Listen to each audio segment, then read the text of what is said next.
ಇನ್ನು ಅಮೃತಹಳ್ಳಿಯ ಮುನಿಸ್ವಾಮಪ್ಪ ಲೇಔಟ್ಗೂ ಕೂಡ ನೀರು ನುಗ್ಗಿ ಅವಾಂತರ ಸೃಷ್ಟಿಯಾಗಿದೆ. ಒಂದು ರಾತ್ರಿ ಮಳೆಗೆ ಏರಿಯಾ ನಿವಾಸಿಗಳು ಇಡೀ ರಾತ್ರಿ ಜಾಗರಣೆ ಮಾಡೋ ಹಾಗಾಯಿತು. ಮನೆ ಸಾಮಗ್ರಿಗಳನ್ನ ರಕ್ಷಿಸಿಕೊಳ್ಳೋಕೆ ಜನ ಪರದಾಡಿದ್ದಾರೆ. ಪ್ರತಿ ಬಾರಿ ಮಳೆ ಬಂದಾಗಲೂ ಇದೇ ಸ್ಥಿತಿ ಅಂತ ಈ ಭಾಗದ ಜನ ಕಿಡಿಕಾರಿದ್ದಾರೆ. ಬಿಬಿಎಂಪಿ ವಿರುದ್ಧ ನಿವಾಸಿಗಳು ಇಡೀ ಶಾಪವನ್ನ ಹಾಕ್ತಿದ್ದಾರೆ. ಪ್ರತಿ ಬಾರಿ ಮಳೆ ಬಂದಂತಹ ಸಂದರ್ಭದಲ್ಲೂ ಇದೇ ರೀತಿಯಾದಂತಹ ಸ್ಥಿತಿ ನಿರ್ಮಾಣ ಆಗುತ್ತೆ. ಮನೆಗಳಿಗೆ ಏಕಾಏಕಿ ನೀರು ನುಗ್ಗಿಬಿಡುತ್ತೆ. ರಾತ್ರಿ ಇಡೀ ಜಾಗರಣೆ ಮಾಡೋ ಹಾಗಾಗುತ್ತೆ ಅಂತ ಹೇಳಿ ಅಮೃತಹಳ್ಳಿಯ ಮುನಿಸ್ವಾಮಪ್ಪ ಲೇಔಟ್ನ ಜನ ಆಕ್ರೋಶವನ್ನ ವ್ಯಕ್ತಪಡಿಸಿದ್ದಾರೆ. ಮನೆಯೊಳಗೆ ನೀರು ನುಗ್ಗಿ ಎಂಥ ಅವಾಂತರ ಸೃಷ್ಟಿಯಾಗಿದೆ ಅನ್ನೋದನ್ನ ಗಮನಿಸ್ತಾ ಇದ್ದೀರಿ. ಮನೆ ಬಳಕೆಯ ವಸ್ತುಗಳೆಲ್ಲವೂ ಕೂಡ ಬಿದ್ದು ಹಾಳಾಗಿ ಹೋಗ್ಬಿಟ್ಟಿದ್ದಾವೆ. ನೀರು ಇಡೀ ಮನೆಯ ಒಳಭಾಗಕ್ಕೆಲ್ಲ ನುಗ್ಗಿಬಿಟ್ಟಿದೆ.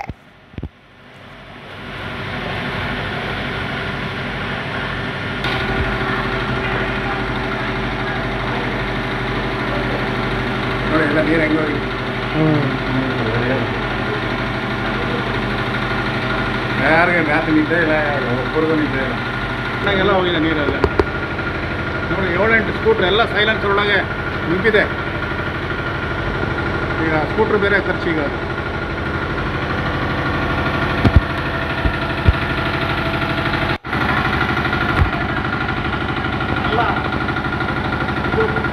ಅದನ್ನೇ ವರ್ಷದಿಂದ ನಾವು ಎಕ್ಸ್ಪೀರಿಯನ್ಸ್ ಮಾಡ್ಕೊಂಡು ಬರ್ತಾ ಇದ್ದೀವಿ. Last 19 years.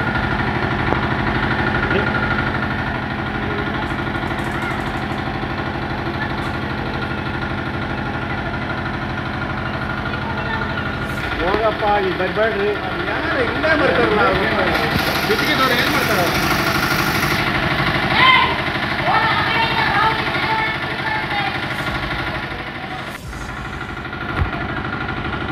ಅಲ್ಲ, ಅದನ್ನೇ ವರ್ಷದಿಂದ ನಾವು ಎಕ್ಸ್ಪೀರಿಯನ್ಸ್ ಮಾಡ್ಕೊಂಡು ಬರ್ತಾ ಇದ್ದೀವಿ. Last 19 years.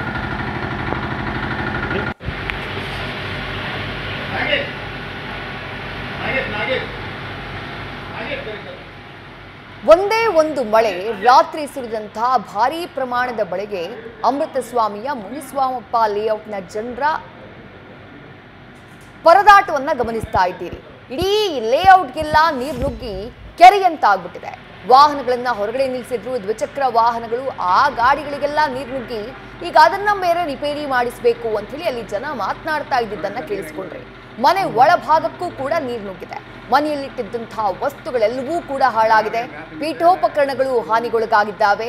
ಮನೆಯ ಒಳಭಾಗದಲ್ಲಿ ಇಟ್ಟಿದ್ದಂತಹ ವಸ್ತುಗಳು ಭಾರೀ ಮಳೆಗೆ ಹಾನಿಗೀಡಾಗಿದ್ದಾವೆ. ಮತ್ತೊಂದು ಭಾಗದಲ್ಲಿ ಆ ರಸ್ತೆಯಲ್ಲಿ ನಿಂತಹ ನೀರನ್ನ ಆ ಚರಂಡಿಗೆ ಬಿಡುವಂತಹ ಎಲ್ಲೆಲ್ಲಿ ಬ್ಲಾಕ್ ಆಗಿದೆ ಅದನ್ನ ಸರಿಪಡಿಸುವಂತಹ ಕೆಲಸದಲ್ಲಿ ಸಿಬ್ಬಂದಿ ನಿರತರಾಗಿರುವಂತಹ ಸ್ಥಿತಿಯನ್ನ ಕೂಡ ನೀವು ಗಮನಿಸ್ತಾ ಇದ್ದೀರಿ. ಒಂದು ರಾತ್ರಿ ಸುರಿದ ಮಳೆಗೆ ಭಾರಿ ಪ್ರಮಾಣದಲ್ಲಿ ಮಳೆ ಸುರಿತು ನಿಜ, ಆದ್ರೆ ಏಕಾಏಕಿ ಈ ರೀತಿ ಪ್ರತಿ ಸಲ ಮಳೆ ಬಂದಾಗಲೂ ಹಿಂಗೆ ಆಗುತ್ತೆ ಅಂತಂದ್ರೆ ಇದಕ್ಕೆ ಸೊಲ್ಯೂಷನ್ ಇಲ್ವಾ? ಮಳೆ ಬಂದಂತಹ ಸಂದರ್ಭದಲ್ಲಿ ಸ್ಥಳಕ್ಕೆ ಬರ್ತಾರೆ ಅಧಿಕಾರಿಗಳು, ಸಚಿವರು ಸ್ಥಳಕ್ಕೆ ಬರ್ತಾರೆ, ಪರಿಶೀಲನೆ ಮಾಡ್ತಾರೆ, ಸರಿ ಆಯ್ತು ಕ್ರಮ ಕೈಗೊಳ್ಳೋಣ, ಈ ಕ್ರಮ ಮಾಡೋಣ ಅಂತ ಹೇಳ್ತಾರೆ. ಆ ನಂತರ ಮತ್ತೊಂದು ಮಳೆ ಬಂದಾಗ ಮತ್ತೆ ಎಂಟ್ರಿ ಆಗೋದು. ಈ ಗ್ಯಾಪ್ ಇರುತ್ತಲ್ಲ, ಈ ಗ್ಯಾಪ್ ಅಲ್ಲಿ ಪರಿಹಾರ ಕಾಮಗಾರಿಗಳು ಆಗ್ಬೇಕು. ಅಲ್ಲಿ ಏನು ಮಳೆ ನೀರು ನಿಲ್ದೇ ಇರೋ ರೀತಿ, ನುಗ್ಗದೇ ಇರೋ ರೀತಿ ಏನ್ ಕಾಲುವೆಗಳನ್ನ ನಿರ್ಮಾಣ ಮಾಡಬೇಕು ಅಥವಾ ನೀರು ಹೋಗೋದಕ್ಕೆ ಏನು ವ್ಯವಸ್ಥೆ ಮಾಡಬೇಕು, ಆ ಕೆಲಸಗಳಾಗಬೇಕು. ಬಟ್ ಅದ್ಯಾವುದು ಆಗ್ತಾ ಇಲ್ವಾ ಅನ್ನುವಂಥದ್ದು ಪ್ರಶ್ನೆ. ಮತ್ತಷ್ಟು ಡೀಟೇಲ್ಸ್ ನಮ್ಮ ಪ್ರತಿನಿಧಿ ಪ್ರಗತಿ ನೀಡ್ತಾ ಹೋಗ್ತಾರೆ. ಪ್ರಗತಿ, ಮುನಿಸ್ವಾಮಪ್ಪ ಲೇಔಟ್ನ ದೃಶ್ಯಗಳನ್ನ ಗಮನಿಸ್ತಾ ಇದೀವಿ. ಅಕ್ಷರಶಃ ಕೆರೆಯಂತಾಗೋಗ್ಬಿಟ್ಟಿದೆ. ಒಂದು ಮಳೆಗೆ ಹೀಗಾದ್ರೆ ಸರಿ, ಏನೋ ಏಕಾಏಕಿ ಮಳೆ ಬಂದ್ಬಿಡ್ತು ಹಿಂಗಾಯ್ತು ಅಂತ. ಬಟ್ ಜನ ಹೇಳ್ತಿದ್ದಾರೆ ಪ್ರತಿ ಬಾರಿ ಮಳೆ ಬಂದಾಗ್ಲೂ ಇದೇ ಕರ್ಮ ನಾವು ಅನುಭವಿಸ್ಬೇಕು ಅಂತ ಹೇಳಿ. ಸದ್ಯಕ್ಕೆ ಅಧಿಕಾರಿಗಳು ಯಾರಾದ್ರೂ ಸ್ಥಳಕ್ಕೆ ಬಂದಿದ್ದಾರಾ? ನಿಂತಿರುವಂತಹ ನೀರನ್ನ ಕ್ಲಿಯರ್ ಮಾಡುವಂತಹ ಕೆಲಸ ಏನಾದ್ರೂ ಆಗ್ತಾ ಇದೆಯಾ ಸ್ಥಳದಲ್ಲಿ? ಪ್ರಗತಿ, ವಿದ್ಯಾ, ಸದ್ಯದ ಪರಿಸ್ಥಿತಿ ಹೇಗಿದೆ ಅಂತ ಹೇಳಿದ್ರೆ ಅಲ್ಲಿ ನಿಂತಿರುವಂತಹ ನೀರೆಲ್ಲವೂ ಕೂಡ ಕಡಿಮೆ ಆಗಿದೆ. ಆದ್ರೆ ಈ ಕರ್ಮಕ್ಕೆ ಕಾರಣ ಆಗಿರುವವರು ನೇರವಾಗಿ ಬಿಬಿಎಂಪಿಯ ಅಧಿಕಾರಿಗಳೇ, ಇನ್ಯಾರೂ ಅಲ್ಲ ಅಂತ ಹೇಳ್ಬೋದು. ಯಾಕಂದ್ರೆ ಆರಾಮ್ಸೆ ಕೆಲಸ ಮಾಡುವಂತಹ ಟೈಮ್ನಲ್ಲಿ ಆರಾಮ್ಸೆ ಒಂದಷ್ಟು ಭರವಸೆಗಳನ್ನ ಕೊಟ್ಕೊಂಡು ಕೂತಿರುವಂತಹ ಕಾರಣ ಇವತ್ತು ಜನ ಈ ರೀತಿಯಾದಂತಹ ಪರಿಸ್ಥಿತಿಯನ್ನ ಅನುಭವಿಸುವಂತಹ ಏನೋ ಸಿಚುವೇಶನ್ ಇದೆ. ಈ ರೀತಿಯಾದಂತಹ ಸಿಚುವೇಶನ್ ಅನುಭವಿಸುವಂತಹ ಹಣೆಬರ ಜನರದಾಗೋಗಿದೆ.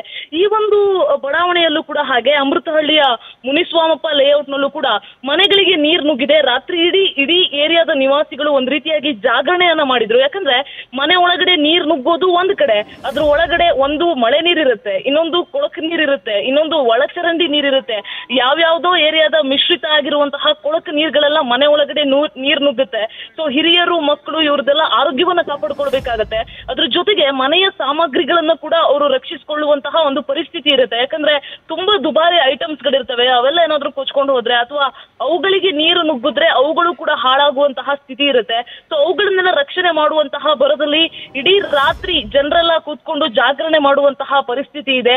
ಇಡೀ ರಸ್ತೆಯನ್ನ ನೀವು ಗಮನಿಸಿದ್ರೆ ಗೊತ್ತಾಗತ್ತೆ, ಒಂದ್ ರೀತಿಯಾಗಿ ಕೆಂಪು ಹೊಳೆ ತರ ಆಗಿ ಹೋಗ್ಬಿಟ್ಟಿದೆ. ಈ ಕರಾವಳಿ ಭಾಗದಲ್ಲೆಲ್ಲ ಒಂದು ಹೊಳೆಗೆ ನೀರು ತುಂಬಿಕೊಂಡ್ರೆ 4-5 ಹೊಳೆ ನೀರು ಮಿಶ್ರಿತ ಆಗುತ್ತಲ್ಲ, ಆ ತರ ಇಲ್ಲಿ ಒಂದು ಏರಿಯಾ ನೀರ್ ತರ ಇಲ್ಲ, ಇದು 4-5 ಏರಿಯಾಗಳ ನೀರೆಲ್ಲ ಬಂದು ಇಲ್ಲಿ ತುಂಬಿಕೊಂಡು ಹೋದಂಗಿದೆ.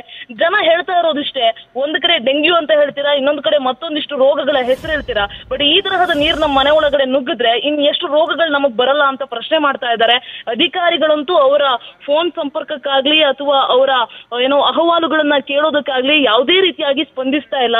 BBMP ಒಂದು ಕಂಟ್ರೋಲ್ ರೂಮ್ ಅಂತ ಮಾಡಿದ್ದಾರೆ. ಆ ಕಂಟ್ರೋಲ್ ರೂಮ್ ಅಲ್ಲಿ ಕೇವಲ ಅವರು ಕಾಲ್ ಎತ್ತುವ ಕೆಲಸ ಮಾಡ್ತಾರೆ, ಬಿಟ್ರೆ ನಾವು ಕೊಡುವಂತಹ ಕಂಪ್ಲೇಂಟ್ ಗಳನ್ನ ಬರ್ಕೊಳ್ಳೋ ಕೆಲಸ ಮಾಡ್ತಾರೆ, ಆದ್ರೆ ಕಾರ್ಯಗತ ಮಾಡಲ್ಲ. ಅಂದ್ರೆ ಅವ್ರು ಏನ್ ಕ್ರಮ ಕೈಗೊಳ್ಬೇಕು ಆ ಕ್ರಮಗಳನ್ನ ಕೈಗೊಳ್ಳಲ್ಲ, ಬರೀ ಬರ್ಕೊಳ್ಳೋ ಕೆಲಸ ಮಾಡ್ತಾರೆ. ನಾವು ಹೇಳುವಂತಹ ಕಂಪ್ಲೇಂಟ್ಸ್ ಅನ್ನ ಕೇಳಿಸ್ಕೊಳ್ಳೋ ಕೆಲಸ ಮಾಡ್ತಾರೆ. ನಮಗೊಂದು ಬಾಯಿ ಚಟ ಅಂತ ನಾವು ಮಾತಾಡ್ಬೇಕಷ್ಟೇ ಅಂತ ಜನ ಬಾಯಿ ತುಂಬಾ ಬೈತಾ ಇದ್ದಾರೆ. ವಿದ್ಯಾ, ಹೊರಗಡೆ ಬೆಂಗಳೂರಿನ ಪರಿಸ್ಥಿತಿ ಹೇಗಿದೆ ಅಂತ ಹೇಳಿದ್ರೆ ರಸ್ತೆಗಳಲ್ಲೂ ಕೂಡ ನೀರು ತುಂಬಿಕೊಂಡು ಜನಸಾಮಾನ್ಯರು ಪರದಾಡೋ ಪರಿಸ್ಥಿತಿ ಇದೆ. ಅಂಡರ್ ಪಾಸ್ ಗಳ ಬಗ್ಗೆ ಕೂಡ BBMP ಕಮಿಷನರ್ ಹೇಳ್ತಾ ಇದ್ರು, ನಾವೆಲ್ಲಾ ಕಡೆ ಸೆನ್ಸಾರ್ ಹಾಕಿದೀವಿ, ನಾವೆಲ್ಲಾ ಕಡೆ ರೆಡ್ ಲೈನ್ ಹಾಕಿದೀವಿ, ಲೈನ್ಗಳು ಪಾಸ್ ಆಗಿ ಬಂದ ತಕ್ಷಣ ನಮಗೆ ಅಲ್ರಾಮ್ ಬರುತ್ತೆ, BBMP ಕಂಟ್ರೋಲ್ ರೂಮ್ ಅಲ್ಲಿ ಕುತ್ಕೊಂಡು ನಾವು ಕಂಟ್ರೋಲ್ ಮಾಡ್ತೀವಿ. ಝೋನಲ್ ವ್ಯಾಪ್ತಿಯಲ್ಲಿ ಒಬ್ಬೊಬ್ಬ ಝೋನಲ್ ಕಮಿಷನರ್ ಇರ್ತಾನೆ, ಒಂದೊಂದು ಟೀಮ್ ಇರುತ್ತೆ. ಈ ತರಹ ಒಂದಷ್ಟು ಬಹಳ ಚಂದದ ಕತೆ ಎಲ್ಲ ಕಟ್ಟಿದ್ರು. ಆದ್ರೆ ಆ ಕತೆ ಎಲ್ಲಿ ರಿಯಲ್ ಸ್ಟೋರಿ ಆಗಿದೆ ಅನ್ನುವಂಥದ್ದು ನಿಜಕ್ಕೂ ಕೂಡ ಈಗ ಗೊತ್ತಾಗ್ತಾ ಇಲ್ಲ ಅನ್ನೋದು ಜನಸಾಮಾನ್ಯರು ಬಾಯಿ ತುಂಬಾ ಬೈತಾ ಇರುವಂತಹ ವಿಚಾರ. ವಿದ್ಯಾ, ಥ್ಯಾಂಕ್ ಯು ಪ್ರಗತಿ ತಮ್ಮೆಲ್ಲ ಡೀಟೇಲ್ಸ್ಗೆ.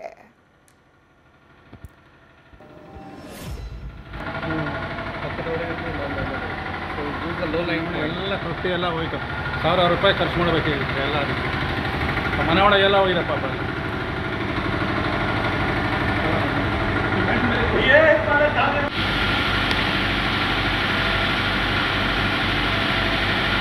ಸರ್, ಇಲ್ಲಿ ಮೋರಿ ಮಾಡ್ಸೋಕ್ಕೆ BBMP ಎಲ್ಲ ಸ್ಯಾಂಕ್ಷನ್ ಆಗಿದೆ.